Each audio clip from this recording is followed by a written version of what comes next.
Na ką, mes prie jūros, bet ne tai svarbiausia šiame filmuke. Svarbiausia, kad gale filmuko jūs pagaliau pamatysite katiną. Bet smalsumo genami, neskubėkit prasukčio filmuko į jo pabaigą. O užsukit kartu su mumis į restoraną Baltas Ruonis ir papietaukit. Kadangi restorano interjeras labai patinka katinieniai, tai jos prašymų primiktinai kelias sekundės skiriau restorano interjerą jums parodyti. Pagal nerašytus paplūdimio reikalavimus meniu šitame restorane surašyti ant banglentės. Tad jei meniu kainos jūsų neišgąsdino, likit su mumis pietų. Pirmiausia atkeliavo gėrimai, o neužilgo už jų ir pagrindiniai patiekalai. Pirmiausia, kas krito į akis, tai gražus lašišos patiekimas. Na ir belieka tik paskanauti ir įsitikinti, ar grožis atitinka skonį.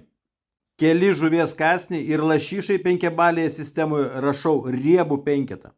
O kol aš vedžioju telefonu virš picos, gerbėmieji, tie, kas nepaspaudė sekti riebų katiną, turite puikią progą tai padaryti dabar.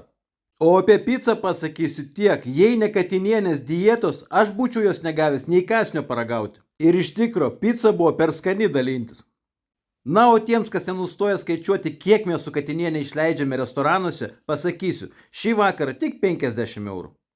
Na ir pabaigai žadėtas katino pasirodymas. Iki sekančio.